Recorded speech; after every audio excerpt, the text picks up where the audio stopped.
샬롬. 기독교 교리 주제별 이해 시간입니다. 오늘은 29번째 주제로 함께 하겠는데요. 오늘의 주제는 10계명입니다. 10계명 중에서 제1계명을 오늘 살펴보도록 하겠습니다. 여러분들이 10계명에 대해서 매우 잘 알고 계시고 각 교회에서 설교를 통해서나 또는 성경 공부를 통해서 많이 들으셔서 잘 알고 계실 것입니다. 그래서 오늘의 내용도 특별한 설명이 없이 거의 다 제가 이 교리서에 있는 것들을 차분히 읽어드리는 그런 시간으로 하도록 하겠습니다. 여러분들도 차분하게 저와 함께 화면을 보시면서 여러분의 기억을 되살리고 또 지식을 다시 한번 새롭게 하길 바랍니다. 웨스터민스터 대요리 문답에서 우리가 확인할 수 있는데요. 하나님에 대한 우리의 의무를 포함하는 첫 4계명의 대강령은 무엇인가? 1계명에서 4계명까지의 대강령은 무엇인가 하는 것입니다. 하나님에 대한 우리의 의무를 포함한 첫 4계명의 대강령은 우리 마음을 다하며 목숨을 다하며 힘을 다하며 뜻을 다하여 주 우리 하나님을 사랑하는 것이다. 1계명에서 4계명에 대한 대강령은 주 우리 하나님을 사랑하는 것이다. 마음과 목숨과 힘과 뜻을 다하여. 제1계명은 무엇인가? 여러분들 외우고 계신 건데요. 나 외에는 다른 신들을 내게 있게 말지니라 하신 것이다. 출애굽기 20장 3절 말씀이죠. 제1계명이 요구하는 의무는 무엇인가? 제1계명에 요구된 의무는 하나님께서 홀로 참되신 하나님이시며 즉 유일하신 하나님이시며 우리의 하나님이심을 알고 인정하며 따라서 그만을 생각하고 묵상하고 기억하고 높이고 공경하고 경배하고 좋아하고 사랑하고 사모하고 경외함으로 그에게만 예배하고 영화롭게 하는 것이다. 또 그를 믿고 의지하고 바라고 기뻐하고 즐거워하고 그에 대한 열심을 가지고 그를 불러 모든 찬송과 감사를 드리고 전인격적으로 그에게 모두 순종하고 복종하며 그를 기쁘시게 하기 위하여 범사에 조심하고 만일 무슨 일에든지 그를 노엽게 하는 일에 애통하며 그와 겸손히 동행하는 것이다. 매우 간단하고 우리가 잘 이해하고 있는 그런 계명입니다만은 또 그 안의 내용을 이렇게 또 나열하니까 여러 가지가 나오네요. 여러분들이 반복해서 화면을 보시면서 차분하게 또 이렇게 시간을 갖고 복습하셨으면 좋겠습니다. 제1계명의 금한 죄들은 무엇인가? 제1계명에서 금한 것, 그것이 무엇인가 하는 것이죠.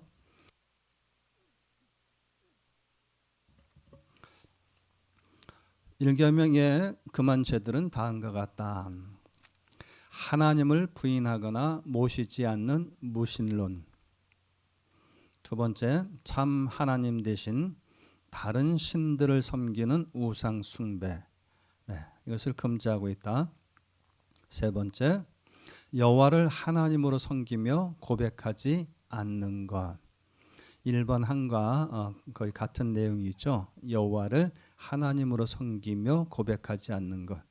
네 번째, 이 계명이 요구하는 바 하나님께 당연히 드릴 것을 무엇이든지 생략하거나 소홀히 하는 것. 이런 것들은 또 우리 생활 속에 많이 여러 가지 항목들이 있죠. 여러분들이 잘 아시고 계실 것입니다.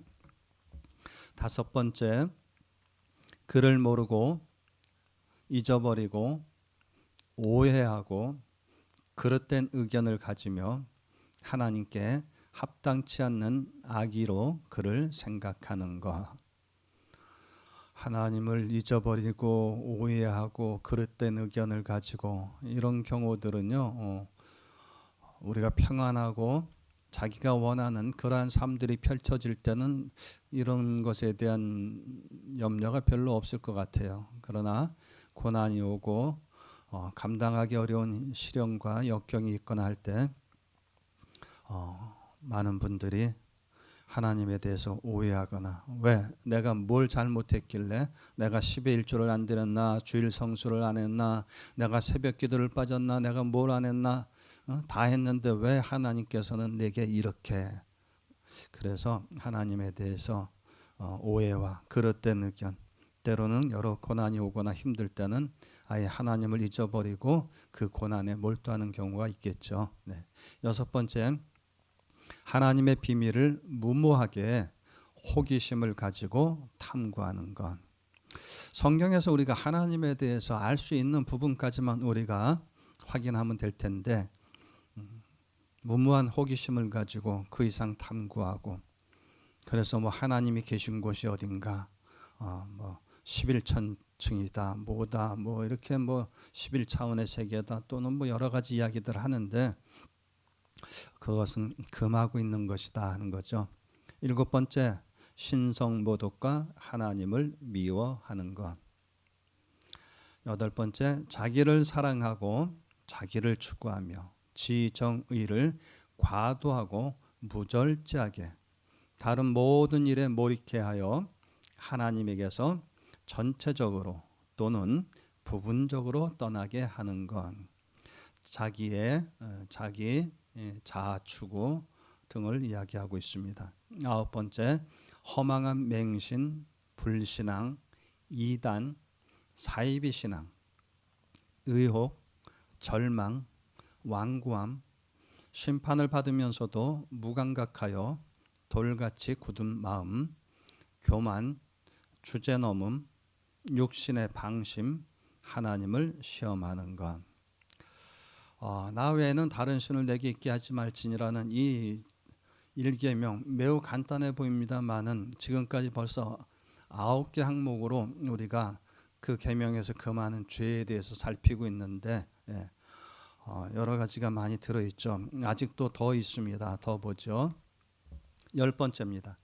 불법적인 수단을 씀과 비합법적인 수단을 의뢰하는 것과 육에 속하는 기쁨과 향락에 빠지는 것. 부패하고 맹목적이며 무분별한 열심. 마치 이거는 이단 사이비에 있는 자들이 가지는 그러한 특징 중에 하나인데요. 그래서 맹목적이고 무분별한 열심.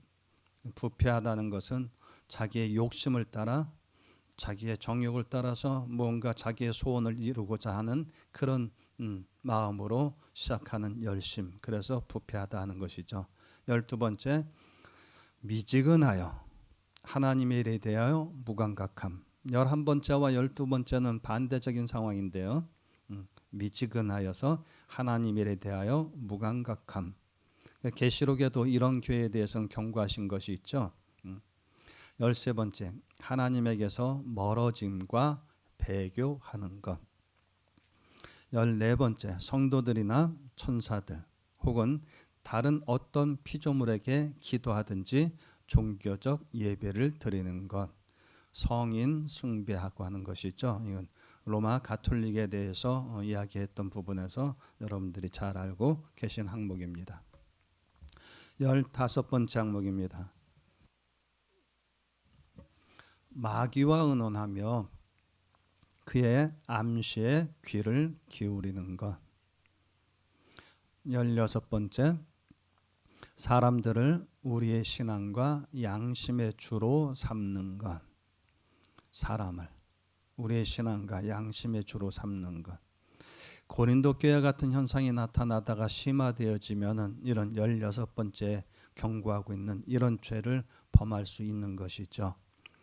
17번째, 하나님과 그의 명령을 경시하고 경멸하는 것과 하나님의 영을 대항하고 슬프게 하고 그의 경륜에 대해 불만족하고 갑자기 이 부분을 이야기하니까 요나 선지자가 생각나네요.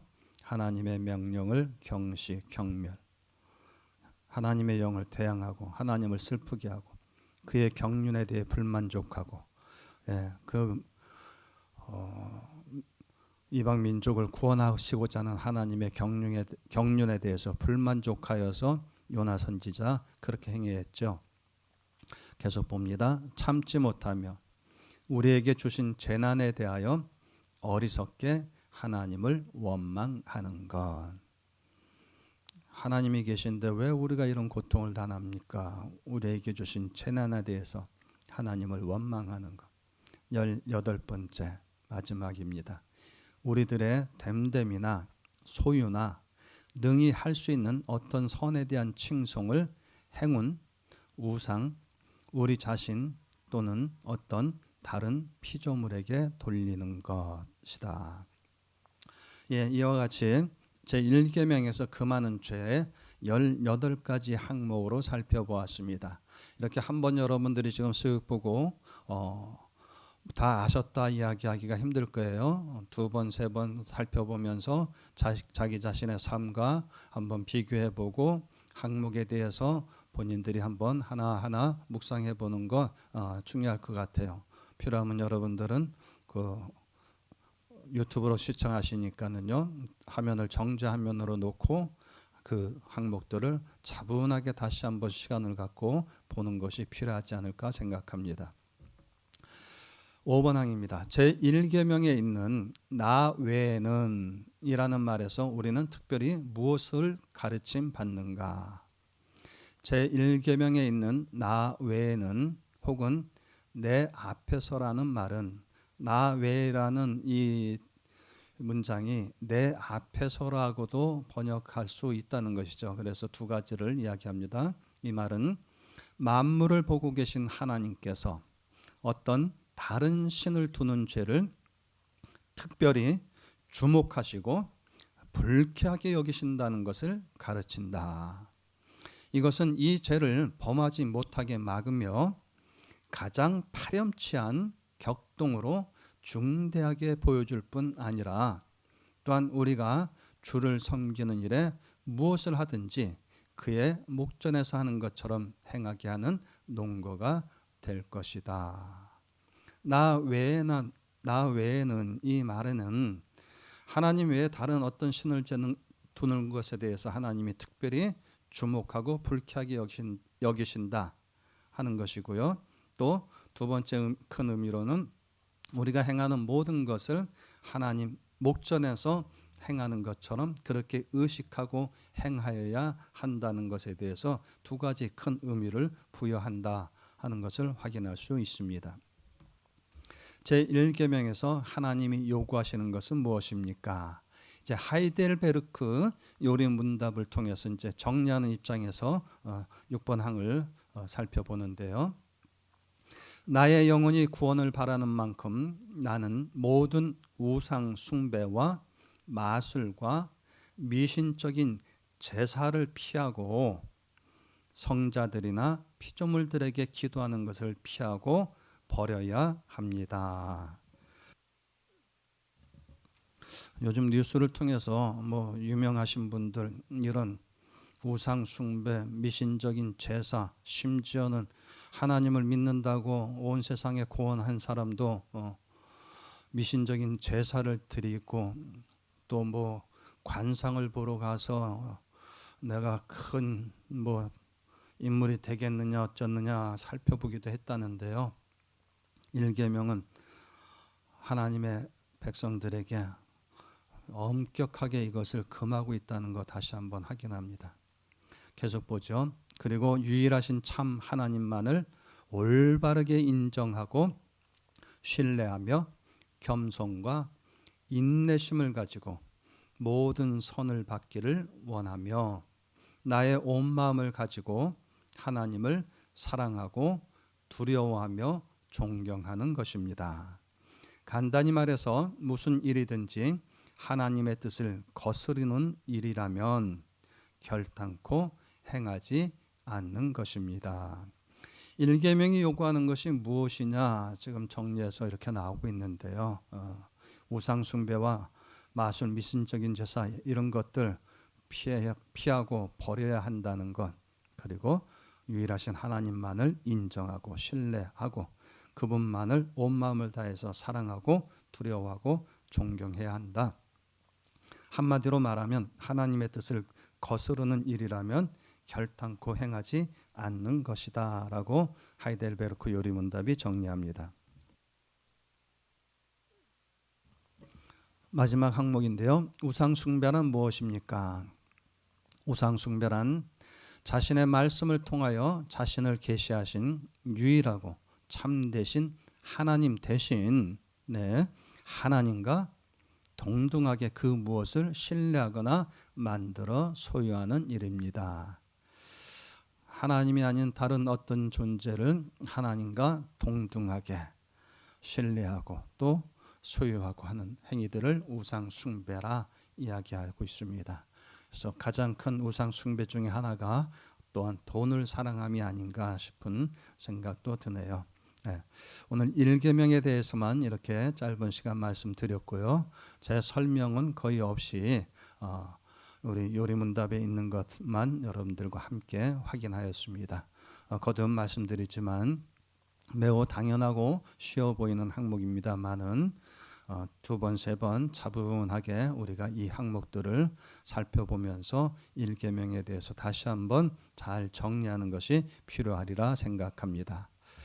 하나님 우리 아버지와 우리 주 예수 그리스도의 은혜로 늘 평안하시기를 기원합니다.